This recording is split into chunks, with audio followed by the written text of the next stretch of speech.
ويسر لي أمري واحلل عقدة من لساني يفقه قولي. اللهم فقهنا في الدين وعلمنا التأويل وافتح علينا فتوح العارفين برحمتك يا أرحم الراحمين.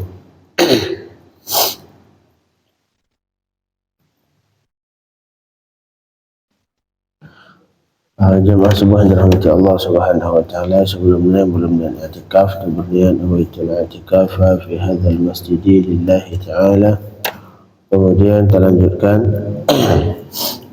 pembacaan tafsir Jalalain masih di surah Ali Imran ayat 193, masih tentang ulul albab, mereka yang memiliki akal yang benar. Qala Allah Ta'ala, a'udzu billahi minasy syaithanir rajim. Bismillahirrahmanirrahim.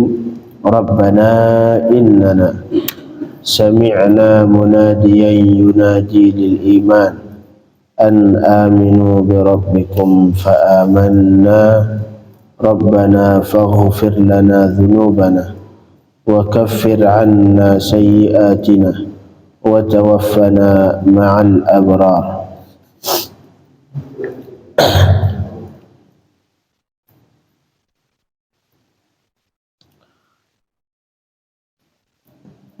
Jadi bagian dari doa ini, doa yang dianjurkan untuk dipanjatkan kepada Allah Subhanahu wa taala, karena tertib doa dalam kita berdoa itu, salah satu doa yang paling afdal adalah doa yang tertulis di Al-Quran. Karena doa yang tertulis di Al-Quran itu adalah doa yang Allah ajarkan langsung kepada hamba. Jadi dibanding doa yang kita buat sendiri, ya Allah berikan seperti ini, maka yang lebih afdal dari itu adalah doa yang tertulis dalam Al-Quran ataupun doa yang tertulis dalam hadis-hadis Rasulullah. Nah, yang pertama biasanya doa yang paling afdal itu doa ma'thur. Doa ma'thur adalah doa yang memang warid dari Rasulullah di tempat khusus, seperti misalkan sebelum salam, itu doa yang ma'thur. Allahumma ghfirli ma qaddamtu wa ma akhartu wa ma asraftu, itu namanya doa ma'thur. Ataupun Allahumma inni a'udzubika min adzabil qabri wa min adzabil nar wa min fitnatil mahya wal mamat wa min fitnatil masiihid dajjal. Itu doa yang khusus, itu doa khusus yang dibaca sebelum salam, dan itu bersumber dari hadis Rasulullah. Itu doa yang paling afdal. Jadi doa yang paling afdal adalah doa ma'thur namanya, doa yang bersumber dari Rasulullah di tempat tertentu. Ini doa yang memang kata, misalkan sebelum salam baca doa ini, itu yang paling afdal doa itu. Walaupun boleh dibaca doa yang lain. Martabat yang kedua, tertib doa yang kedua adalah doa yang tertulis di Al-Quran atau hadis, walaupun bukan ma'thur. Seperti doa ini kita baca sebelum salam, boleh, itu afdal dibanding doa-doa yang kita karang sendiri. Terutama dalam salat, walaupun boleh dibaca doa yang kita karang sendiri dengan syarat harus dalam bahasa Arab. Misalkan ya Allah a'tina rizqan wasi'an, misalkan boleh dalam bahasa Arab. Kalau dalam bahasa Indonesia ataupun bahasa daerah kita masing-masing selain Arab, tidak diperbolehkan. Tidak diperbolehkan. Kalau kita ucapkan doa dengan bahasa selain bahasa Arab dalam salat, hukumnya batal salat. Dalam bahasa Arab boleh. Jadi sekali lagi, tertib ataupun tingkatan doa yang paling afdal adalah doa ma'thur, doa yang langsung dari Rasulullah, yang Rasulullah ajarkan di tempat-tempat tertentu. Itu doa paling afdal. Kalau sedang di tempat itu, kalau kita sedang di tempat itu, bacalah doa yang dianjurkan oleh Rasulullah untuk baca di saat itu. Nah, itu yang pertama. Tingkatan yang kedua adalah doa-doa yang terdapat dalam Al-Quran atau hadis, dari doa yang bukan ma'thur. Seperti doa ini, doa yang paling afdal. Oke, seperti saya sampaikan di awal, ini beberapa ayat akhir dari surah Ali Imran ini disunnahkan dibaca ketika bangun subuh. Bangun subuh, sebelum salat disunnahkan. Habis subuh langsung keluar rumah melihat langit. Sunnah ngelihat langit. melihat langit seraya membaca ayat ini. Melihat langit sambil membaca ayat, beberapa ayat terakhir dari surah Ali Imran. Dari lillahi ma fis samawati wa lillahi mulku samawati wal ardh ila akhir. Nah, ini doa terakhir dari ulul albab, dari mereka yang memiliki hati adalah qala, kata mereka, Rabbana atina. Rabbana dasarnya tulisannya ya Rabbana, cuman biasanya bahasa Arab itu dibuang huruf nida namanya. Dalam memanggil itu biasanya ada kata-kata yang dipakai untuk memanggil, seperti ya, kalau bahasa Arab ya, bahasa Indonesia wahai, hai, itu bahasa untuk memanggil. Hai fulan, itu hai itu bahasa dalam bahasa Indonesia yang dipakai untuk memanggil. Dalam bahasa Arab ada, bahasa Arab ya, salah satunya ya, kita sering ya ayyuhalladzina amanu, nah, artinya wahai orang-orang yang beriman. Jadi ya adalah huruf nida, huruf yang dipakai untuk memanggil. Cuman dalam bahasa Arab kadang-kadang huruf nida ini dibuang, tidak disebutkan, seperti Rabbana. Dalam bahasa Indonesia juga fulan kita panggil tanpa menyebutkan wahai, tanpa menyebutkan hai, untuk supaya lebih simple, lebih ringkas, maka huruf nidanya dibuang. Termasuk bahasa Indonesia juga sama, kadang-kadang kita nggak menyebutkan hai, langsung panggil nama orang fulan, nggak disebutkan hai lagi. Jadi di ayat ini Rabbana itu dasarnya ya Rabbana, wahai Tuhan kami, dibuang ya-nya. Seperti Allahumma, Allahumma hdina fi man hadait. Allahumma itu kata ulama, Allahumma dasarnya Allahu dasarnya Allahumma, Allahu, kemudian ditambah mim di ujung, mim Allahumma, mim tasydid ditambah di ujung sebagai pengganti ya di awal. Jadi dasarnya ya Allah, ya Allah, kemudian dibuang ya, untuk sebagai penggantinya diganti dengan mim tasydid di ujung, Allahumma. Dan itu enggak ada di dalam bahasa Arab kecuali di kata Allah. Misalkan kita panggil siapa, misalkan Pak Effendi, enggak ada ya, misalkan Effendium, enggak boleh diganti dengan mim tasydid selain lafaz Allah. Jadi Allahumma dasarnya ya Allah, kemudian mim tasydid dibuang ya sebagai penggantinya, diganti dengan mim tasydid di ujung. Nah, itu enggak berlaku kecuali di Allah saja. Enggak boleh di kalimat lain, misalkan amin kita panggil dengan aminumma, enggak boleh. Ya, ya Allahumma. Seperti Rabbana ini dasarnya ya Rabbana, ya Allah, ya Tuhan kami. Innana sami'na munadiyan yunadi lil iman. Ya Allah, sesungguh kami telah kami dengar munadian, orang yang munadi, yaitu munadi orang yang mengajak ataupun memanggil, mengajak kepada kebaikan, mengajak kepada kebenaran. Kalau di sini munadian orang yang mengajak, yunadi yang beliau mengajak, menyerukan manusia lil iman, untuk beriman. Siapa yang dimaksud di sini? Yaitu Nabi Muhammad sallallahu alaihi wasallam, atau kalau misalkan Nabi Muhammad sudah tiada, itu Al-Qur'an. Al-Qur'an adalah pedoman manusia setelah meninggal Nabi Muhammad sallallahu alaihi wasallam. Jadi Rabbana, ya Allah, ya Tuhan kami, innana sami'na munadiyan, sesungguh kami telah kami dengar, munadian orang yang menyeru, yunadi yang ia menyerukan kami kepada beriman, yaitu Al-Qur'an ataupun Nabi Muhammad yang dimaksud di sini. Yang menyeru kita untuk beriman adalah Nabi Muhammad ataupun Al-Qur'an. Wa huwa Muhammad awil Qur'an, yaitu Nabi Muhammad atau Al-Qur'an. An aminu, seruannya yang berbentuk an aminu, dengan bahwa kalian beriman dengan Tuhan kalian. An aminu ini seruannya, isi seruannya an aminu bi rabbikum, bahwa kalian beriman dengan Tuhan kalian. Karena dasarnya tidak mungkin beriman dengan selain Tuhan, ataupun hal-hal yang diperintahkan oleh Allah untuk kita imani. Rabbana fa'amanna, maka setelah kami dengar dan kami dengar yang menyeru kepada beriman, dan maka kemudian kami beriman. Kami beriman. Setelahnya Rabbana faghfir lana. Ini doa. Kalau yang tadi sebelumnya itu cuma mukaddimah doa ya Allah, makanya dalam berdoa disunnahkan untuk merayu. Merayu dalam berdoa bagus. Pernah suatu ketika dulu salah seorang itu duduk di Ka'bah. Beliau berdoa Badui,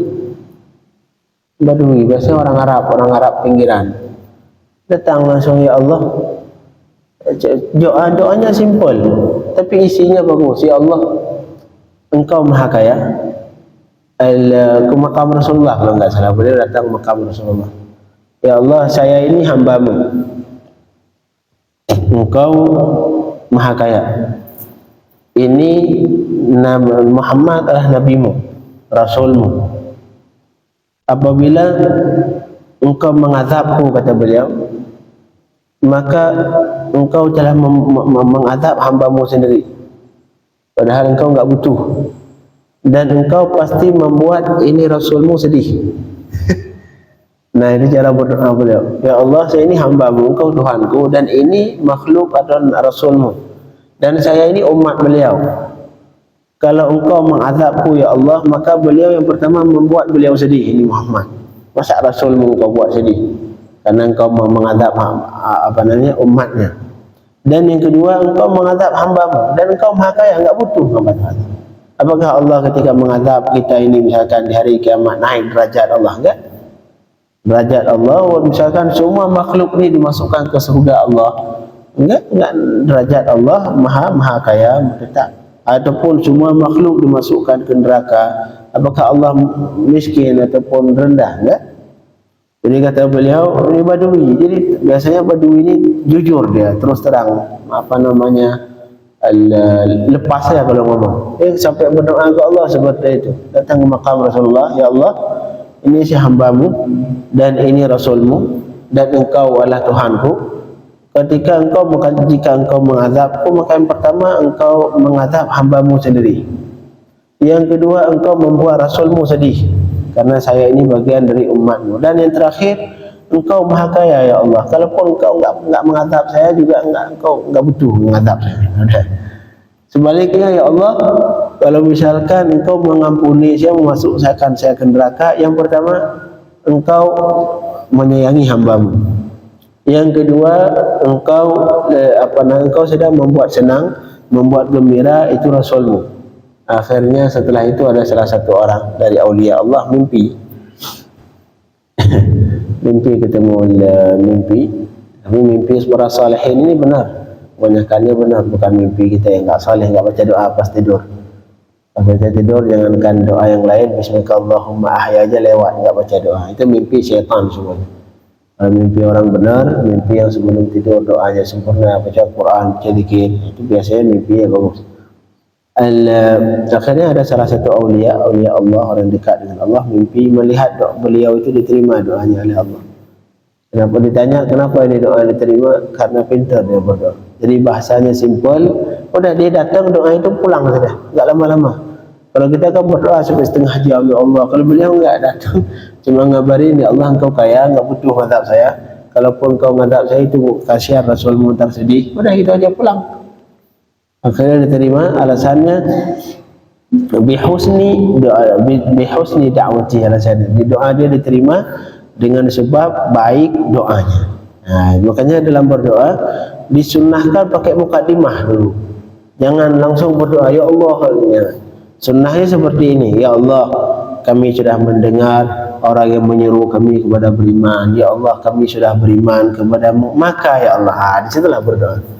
Kata beliau ini kalau langsung Rabbana innana sami'na, ya Allah sesungguh kami telah mendengar orang yang menyeru kami kepada beriman, yaitu Nabi Muhammad. An aminu, yang isi seruannya an aminu, kalian beriman dengan Tuhan kalian, fa amanna, kemudian kami alhamdulillah sudah beriman. Maka dari situ kami sudah beriman, kami sudah dengar, kami sudah beriman. Rabbana faghfir lana, di situlah berdoa. Rabbana faghfir lana, ya Allah ya Tuhan kami, faghfir lana, maka ampunilah bagi kami akan dosa-dosa kami. Ighfir artinya ustur.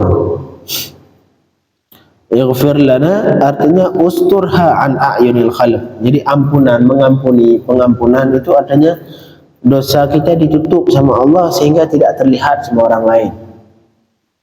Ini jangankan di akhirat, nanti di dunia ini enggak ada satupun makhluk yang enggak berdosa kecuali para nabi ataupun para malaikat yang maksum. Kita manusia ini enggak ada satupun manusia yang enggak bermaksiat, yang enggak berdosa. Semua berdosa. Tinggal ada sebagian yang dibuka sama Allah, sebagian yang ditutup. Itu aja. Jadi kita jangan merasa apa seperti saya ini maksum, enggak ada dosa. Enggak. Semua kita ada dosa.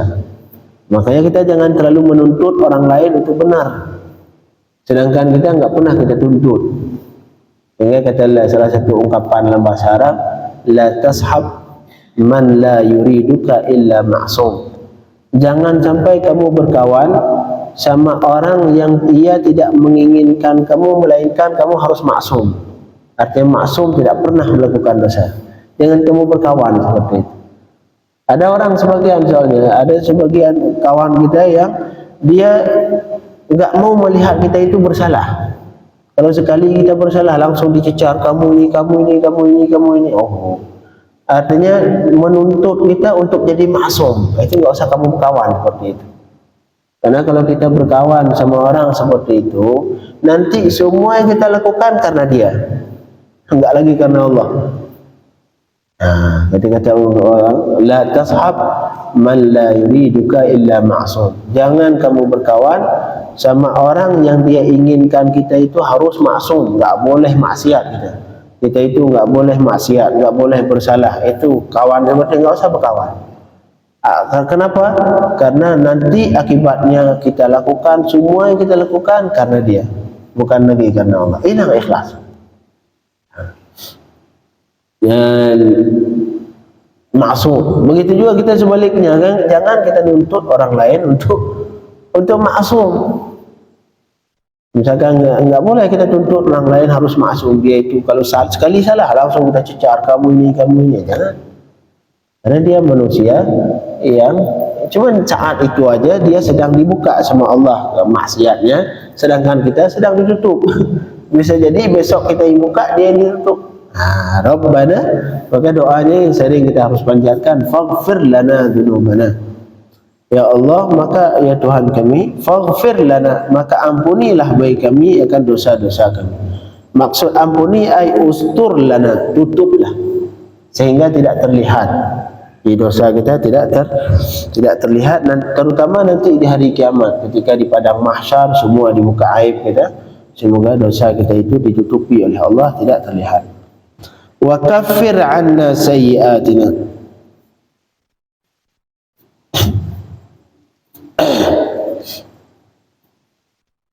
Wa kaffir artinya tutupi juga. Wa kaffir 'anna sayyi'atina, dan tutuplah dari kami akan dosa-dosa kami, akan kesalahan kami. Artinya nanti di hari kiamat kita mohon ke Allah, yang pertama dosa kita ditutupi dari makhluk yang lain, itu ighfar. Ighfar artinya dosa kita ditutupi sehingga tidak terlihat sama orang lain. Yang kedua, wa kaffir 'anna sayyi'atina, ya Allah tutupilah dosa kami, kesalahan kami dari kami, sehingga nanti di hari kiamat kita sendiri tidak melihat itu dosa. Artinya ada sebagian nanti manusia di hari kiamat dia berdosa di hari kiamat, dia enggak ingat lagi itu dosa. Karena di hari kiamat nanti salah satu azab yaitu mengingat dosa. Kalau di dunia ini sekarang kita berdosa masih biasa aja lewat. Nanti giliran tahu azab Allah, maka semua dosa yang kita lakukan keingat semua. Nah itu azab sendiri itu. Mengingat kesalahan itu azab. Karena takut, oh saya hari ini melakukan ini, hari itu melakukan tanggal fulan saya lakukan ini. Akhirnya mengingat dosa juga bagian dari azab saat itu. Karena khawatir mengingat kesalahan. Kalau kita lagi dihukumnya, dipanggil di mahkamah, maka semua kesalahan kita ingat. Oh, hari itu saya begini. Maka timbul ketakutan yang sangat besar. Saat itu sebenarnya kita sedang diazab. karena mengingat dosa. Makanya doa kita ke Allah, wa kaffir anna sayyi'atina, ya Allah tutupilah kesalahan kami dari kami, sehingga kami sendiri tidak melihat, kami sendiri tidak melihat, kami sendiri tidak mengingatnya kembali. Sudah lepas. Rabbana faghfir lana, ya Allah ampuni kami untuk kami dosa kami, sehingga tidak terlihat sama makhluk yang lain, baik di dunia atau di akhir kiamat. Wa kaffir anna sayyi'atina, dan tutuplah dari kami akan kesalahan kami, artinya jangan sampai kami melihatnya. Ada yang nanti fala tu'akhidna biha wamhuha, maka jangan engkau iqab kami, jangan engkau hukum kami dengan dosa tadi. Wamhuha, dan hapuslah dosa dari mushaf, dari buku yang buku tulisan kesalahan baik ataupun kebaikan. Nah, itu makna wa kaffir anna, dan tutuplah dari kami akan kesalahan kami. Wa tawaffana, dan wafatkan kami, artinya waqbad arwahana, dan cabutlah ruh kami, ma'al abrar, bersama orang-orang yang abrar. Abrar yang dimaksud adalah al-anbiya was salihin, itu abrar. Abrar artinya orang baik. Yang dimaksud di sini adalah orang-orang yang yaitu para anbiya dan para salihin, yaitu mereka-mereka yang bersih, yang tidak pernah melakukan dosa. Makanya meninggal bersama orang baik itu bagus. Usahakan ketika meninggal kita nanti bersama orang yang baik. Dan yang pasti semua manusia nanti dibangkit oleh Allah di hari kiamat bersama orang yang dia cintai. Kalau kita cintanya ke Rasulullah, maka dibangkit bersama Rasul. Kalau cintanya ke artis, ya sudah, entar dibangkit sama artis. Kalau cintanya bersama pesepak bola yang kufar, yang kafir-kafir, nanti siap-siap di hari kiamat ketika dibangkit bersama mereka. Hati-hati, pilihlah orang yang dicintai Allah Subhanahu wa taala dalam kita cintai. Jangan sampai mencintai orang yang dibenci Allah, yang khawatirnya nanti dibangkit di hari kiamat bersama mereka. Itu wa tawaffana ma'al abrar, dan wafatlah kami bersama orang-orang yang abrar. Solusinya maka cintailah orang abrar, yaitu para nabi, para salihin, para mereka-mereka yang tidak melakukan dosa. Allahumma faqihna fid din wa 'allimna at-ta'wil, iftah lana futuhal arifin. Sallallahu alaihi wasallam Muhammadin wa alihi wa sahbihi wasallam. Walhamdulillahi rabbil alamin.